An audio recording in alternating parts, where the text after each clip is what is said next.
حدیث نمبر 146۔ حضرت انس رضی اللہ عنہ سے روایت ہے کہ رسول اللہ صلی اللہ علیہ وسلم مسجد میں تشریف لائے تو دیکھا کہ ایک رسی دو ستونوں کے درمیان بندھی ہوئی ہے۔ آپ نے پوچھا یہ رسی کیا ہے، یعنی کس مقصد کے لیے بندھی ہے؟ لوگوں نے بتلایا کہ یہ حضرت ام المؤمنین زینب رضی اللہ عنہ کی رسی ہے۔ جب وہ عبادت کرتے کرتے تھک جاتی ہیں تو اس کے ساتھ لٹک جاتی ہیں تاکہ سستی دور ہو جائے۔ نبی صلی اللہ علیہ وسلم نے فرمایا، اس کو کھول دو۔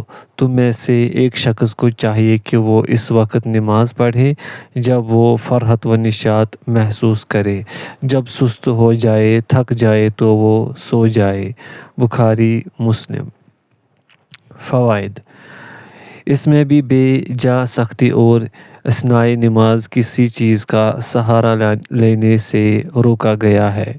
پوائنٹ سیکنڈ، کسی منکر کا ازالہ ہاتھ سے ممکن ہو تو فوراً ہی اس کو بند کر دیا جائے۔ پوائنٹ تھرڈ، عبادات میں میانہ روی اور اوقات نشاط کا اہتمام کیا جائے۔ حدیث نمبر 147۔ حضرت عائشہ رضی اللہ عنہا سے روایت ہے، رسول اللہ صلی اللہ علیہ وسلم نے فرمایا، جب تم میں سے کسی شخص کو نماز پڑھتے ہوئے اونگ آئے تو اس کو چاہیے کہ وہ سو جائے یہاں تک کہ اس کی نیند دور ہو جائے، اس لیے کہ جب وہ اونگتے ہوئے نماز پڑھے گا تو اس کو یہ علم نہیں ہوگا کہ شاید وہ اپنے طور پر تو مغفرت کی دعا مانگنے لگے لیکن در حقیقت وہ اپنے نفس کے لیے بد دعا کر رہا ہو۔ بخاری و مسلم۔ فوائد: اونگتے ہوئے نماز پڑھنے کی حالت میں انسان کہنا یہ چاہتا ہو، اے اللہ مجھے بخش دے، لیکن نیند کے غلبے میں اس کے برعکس کہہ دے مجھے نہ بخش۔ یہ حکم عام ہے۔ یہ حکم عام طور پر نفلی نمازوں کے لیے ہے کیونکہ فرض نمازوں کی تو تعداد مختصر ہے اور اس میں بھی امام کو تخفیف کی تاکید کی گئی ہے۔ گویا اس کا مطلب بھی وہی ہے جو گزشتہ احادیث کا ہے کہ نشاط و راحت کے اوقات میں عبادت کی جائے۔ حدیث نمبر 148۔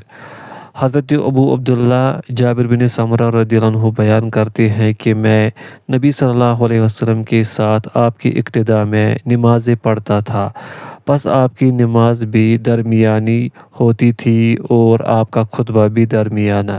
مسلم۔ قصداً کا مطلب ہے نہ لمبا نہ مختصر بلکہ دونوں کے درمیان۔ فوائد: اس سے معلوم ہوا کہ امام کا جماعت کی حالت میں لمبی نماز پڑھانا، اسی طرح جمعہ و عیدین وغیرہ میں لمبا خطبہ دینا سنت کے خلاف ہے۔ حدیث نمبر 149۔ حضرت ابو جحیفہ وہب بن عبداللہ رضی اللہ عنہ سے روایت ہے کہ نبی صلی اللہ علیہ وسلم نے حضرت سلمان رضی اللہ عنہ اور حضرت ابو درداء رضی اللہ عنہ کے درمیان بھائی چارہ قائم فرما دیا تھا، یعنی ہجرت کے بعد۔ پس سلمان رضی اللہ عنہ ایک روز اپنے اسلامی بھائی ابو درداء رضی اللہ عنہ کی ملاقات کے لیے ان کے گھر گئے تو انہوں نے دیکھا کہ ان کی اہلیہ ام درداء رضی اللہ عنہا میلے کچیلے کپڑے پہنی ہوئی تھی۔ انہوں نے پوچھا یہ تمہارا کیا حال ہے؟ انہوں نے جواب دیا تمہارے بھائی ابو درداء رضی اللہ عنہ کو دنیا کی کوئی حاجت ہی نہیں ہے۔ اتنے میں ابو درداء رضی اللہ عنہ بھی تشریف لے آئے اور انہوں نے اپنے بھائی سلمان رضی اللہ عنہ کے لیے کھانا تیار کیا اور ان سے کہا تم کھاؤ، میرا تو روزہ ہے۔ انہوں نے فرمایا میں تو اس وقت تک نہیں کھاؤں گا جب تک تم بھی میرے ساتھ نہیں کھاؤ گے۔ چنانچہ انہوں نے بھی نفلی روزہ توڑ کر ان کے ساتھ کھایا۔ پھر جب رات ہوئی تو وہ نوافل پڑھنے لگے۔ سلمان رضی اللہ عنہ نے ان سے کہا ابھی سو جاؤ، چنانچہ وہ سو گئے۔ پھر تھوڑی دیر بعد وہ اٹھ کر نوافل پڑھنے لگے۔ سلمان رضی اللہ عنہ نے انہیں پھر روک دیا اور کہا سو جاؤ۔ جب رات کا آخری پہر ہوا تو سلمان رضی اللہ عنہ نے ان سے کہا اب اٹھ کر قیام کرو۔ چنانچہ دونوں نے اکٹھے نوافل پڑھے۔ پھر سلمان رضی اللہ عنہ نے ابو درداء رضی اللہ عنہ سے خطاب کر کے کہا یقیناً تمہارے رب کا تم پر حق ہے، لیکن تمہارے اپنے نفس کا بھی تم پر حق ہے، اور تمہارے گھر والوں، بیویوں، بچوں کا بھی تم پر حق ہے، اس لیے ہر صاحب حق کو اس کا حق دو۔ پھر سلمان رضی اللہ عنہ نے نبی صلی اللہ علیہ وسلم کی خدمت میں حاضر ہوئے اور یہ سارا واقعہ آپ کو سنایا۔ نبی صلی اللہ علیہ وسلم نے فرمایا سلمان نے سچ کہا۔ بخاری۔ فوائد: رات کو اٹھ کر قیام کرنا اگرچہ نہایت پسندیدہ عمل ہے، لیکن اگر مطلوبہ حقوق کو نظر انداز کر کے ایسا کیا جائے گا تو یہ ناپسندیدہ قرار پائے گا۔ پوائنٹ سیکنڈ، قیام اللیل تہجد کا صحیح وقت رات کا آخری تیسرا حصہ ہے تاکہ انسان رات کے پہلے 2 حصوں میں آرام اور حقوق زوجیت وغیرہ ادا کر لے۔ پوائنٹ سیکنڈ، نفلی روزہ توڑنا جائز ہے، اس کی قضا ضروری نہیں۔ پوائنٹ فورتھ، دین کی بنیاد پر بھائی چارہ قائم کرنا اور پھر ایک دوسرے سے میل ملاقات کے لیے گھر پر آنا جانا جائز ہے۔ پوائنٹ ففتھ، ایک دوسرے کی صحیح رہنمائی کرنا ضروری ہے۔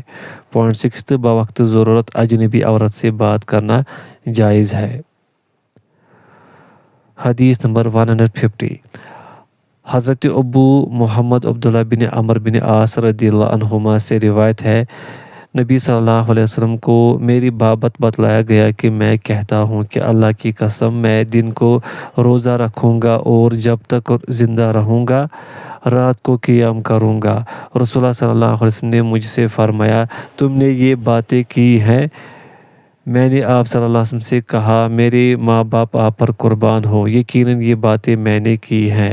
آپ صلی اللہ علیہ وسلم نے فرمایا تم ان کی طاقت نہیں رکھو گے، اس لیے کہ تم روزہ رکھو بھی اور کبھی چھوڑ بھی دو۔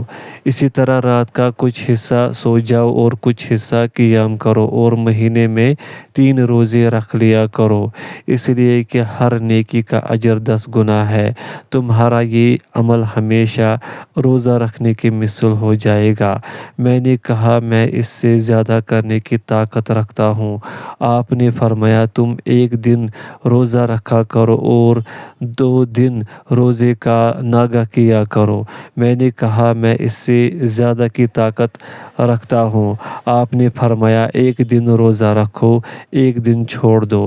یہ حضرت داؤد علیہ السلام کا روزہ ہے اور یہ روزوں میں سب سے معتدل اور مناسب طریقہ ہے۔ ایک اور روایت میں ہے یہ سب سے افضل روزہ ہے۔ میں نے کہا میں اس سے زیادہ کی طاقت رکھتا ہوں۔ رسول اللہ صلی اللہ علیہ وسلم نے فرمایا اس سے زیادہ فضیلت والا کوئی طریقہ نہیں ہے۔ حضرت عبداللہ بن عمرو رضی اللہ عنہما راوی حدیث بیان فرماتے ہیں کہ بڑھاپے میں مجھے احساس ہوا کہ اگر میں ہر مہینے میں وہ 3 روزے رکھنے قبول کر لیتا جن کی بابت رسول اللہ صلی اللہ علیہ وسلم نے فرمایا تھا تو یہ مجھے اپنے اہل و عیال اور مال سے زیادہ محبوب ہوتا۔ ایک اور روایت میں ہے نبی صلی اللہ علیہ وسلم نے فرمایا کیا مجھے یہ نہیں بتلایا گیا کہ تم دن کو روزہ رکھتے اور رات کو نوافل پڑھتے ہو؟ میں نے کہا بالکل صحیح ہے یا رسول اللہ، لیکن اس سے میرا مقصد سوائے بھلائی کے اور کچھ نہیں۔ آپ نے فرمایا پس تم اللہ کے پیغمبر حضرت داؤد علیہ السلام والا روزہ رکھو۔ وہ لوگوں میں سب سے زیادہ عبادت گزار تھے اور ہر مہینے میں 1 قرآن پڑھو۔ میں نے کہا اے اللہ کے پیغمبر میں اس سے زیادہ کی طاقت رکھتا ہوں۔ آپ نے فرمایا پس ہر 20 دن میں اسے پڑھو۔ میں نے کہا اللہ کے پیغمبر میں اس سے زیادہ کی طاقت رکھتا ہوں۔ آپ نے فرمایا پس تم اسے 10 دن میں پڑھو۔ میں نے کہا میں اس سے زیادہ کی طاقت رکھتا ہوں۔ آپ نے فرمایا پس تم اسے 7 دن میں پڑھو، یعنی ختم کرو، اس سے زیادہ مت کرنا۔ پس میں نے سختی کی تو مجھ پر بھی سختی کر دی گئی اور مجھ سے نبی کریم صلی اللہ علیہ وسلم نے فرمایا تمہیں نہیں معلوم شاید تمہاری عمر دراز ہو۔ حضرت عبداللہ راوی حدیث نے کہا چنانچہ میں اس حال کو پہنچ گیا جو میری بابت نبی صلی اللہ علیہ وسلم نے فرمایا تھا۔ پس جب میں بوڑھا ہو گیا تو میں نے چاہا کہ کاش میں وہ رخصت قبول کر لیتا جو اللہ کے پیغمبر مجھے دے رہے تھے۔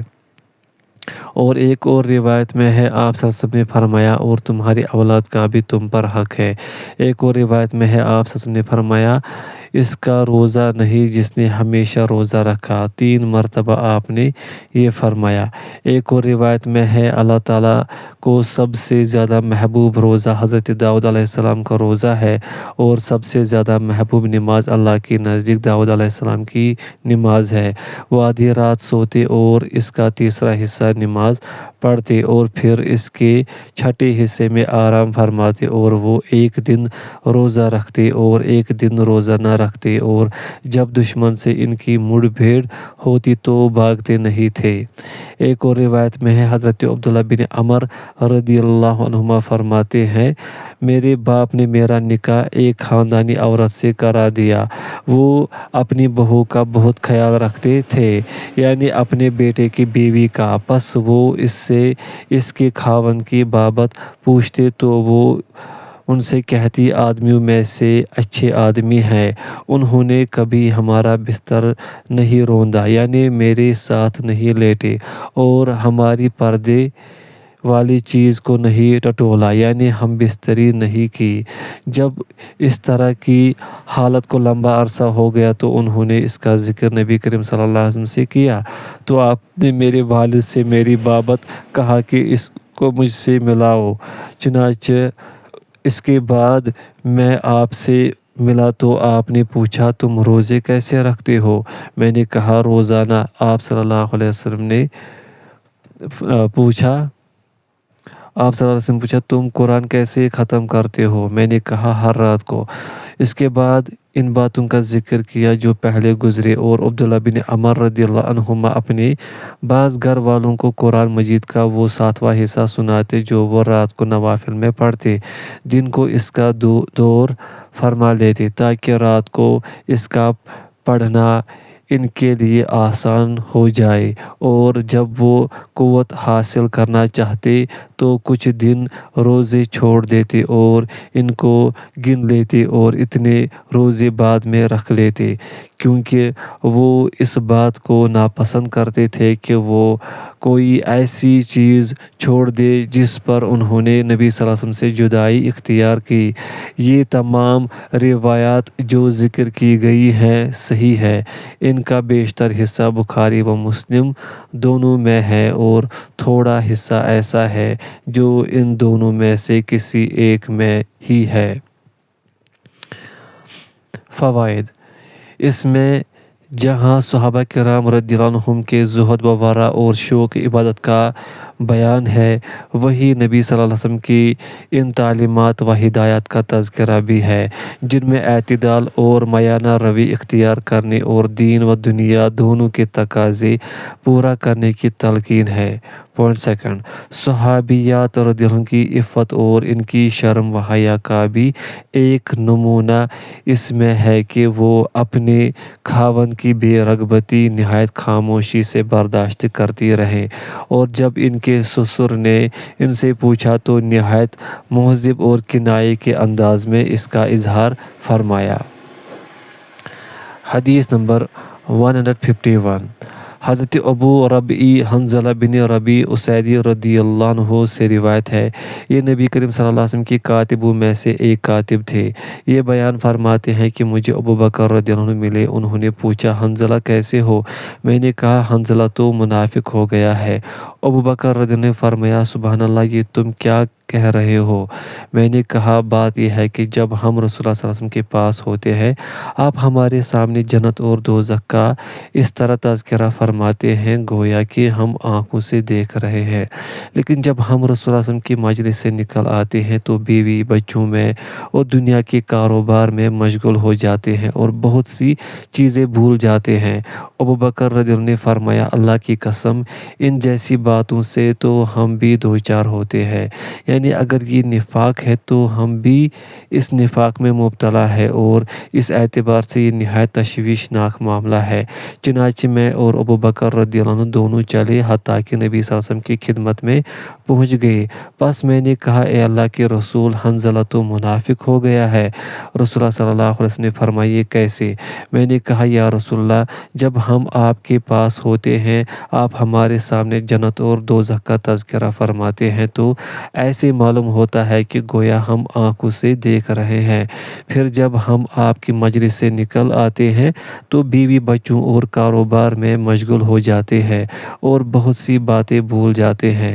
رسول اللہ صلی اللہ علیہ وسلم نے فرمایا قسم ہے اس ذات کی جس کے ہاتھ میں میری جان ہے، اگر تم ہمیشہ اسی حالت و کیفیت میں رہو جس میں تم میرے پاس ہوتے ہو اور ہر وقت اللہ کی یاد میں رہو تو فرشتے تم سے تمہارے بستروں اور تمہارے راستوں میں تم سے مصافحے کرے، لیکن اے حنظلہ وقت وقت کی بات ہے۔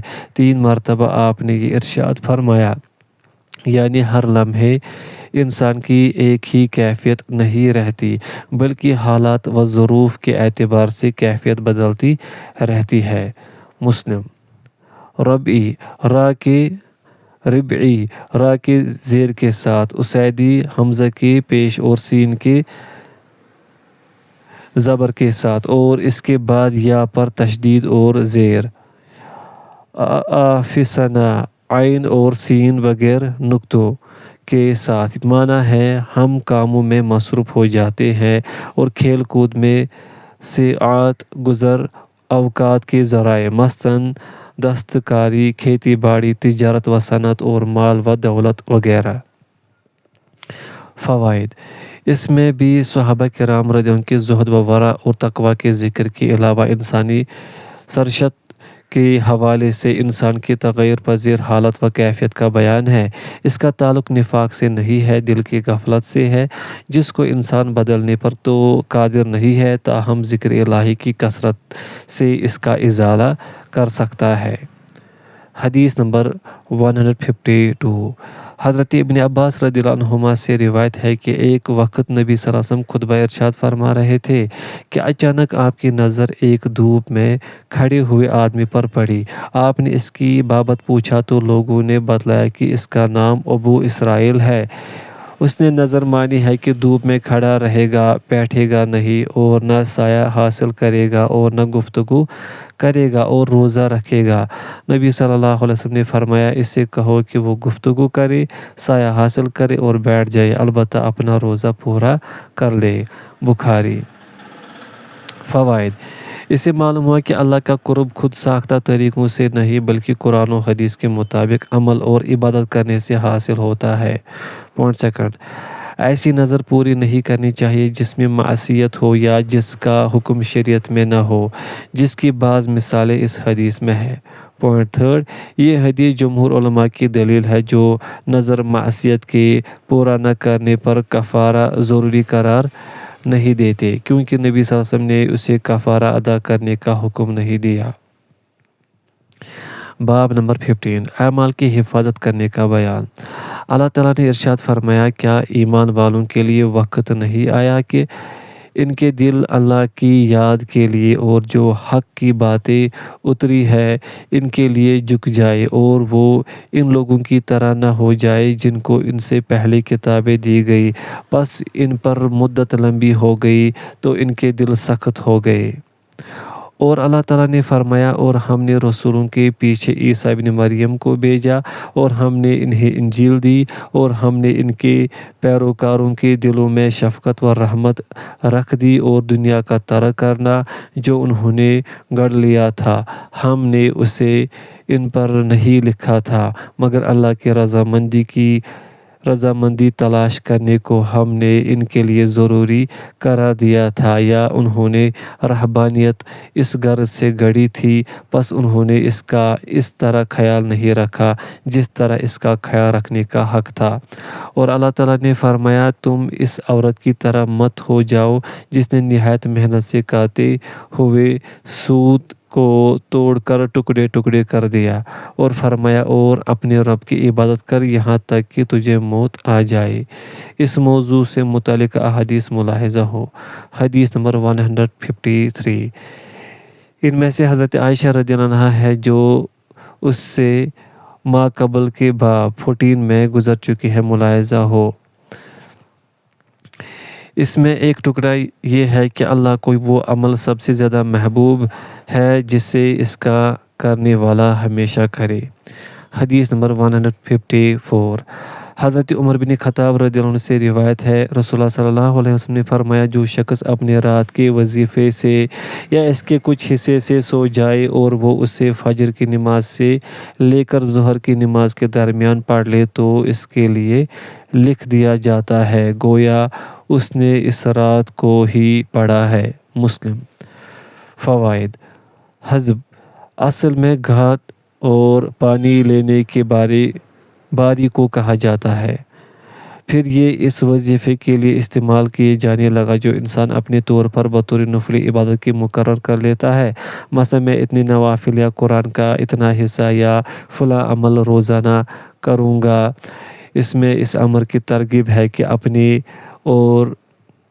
اپنے اوراد کی حفاظت کی جائے، نیز کسی سے اس کا ورد رہ جائے اور وہ اسے قریب ترین وقت میں ادا کر لے تو اسے اس کے ورد کا پورا اجر ملے گا، اس کے بے وقت ہونے سے اجر میں کمی نہیں ہوگی۔ حدیث نمبر 155۔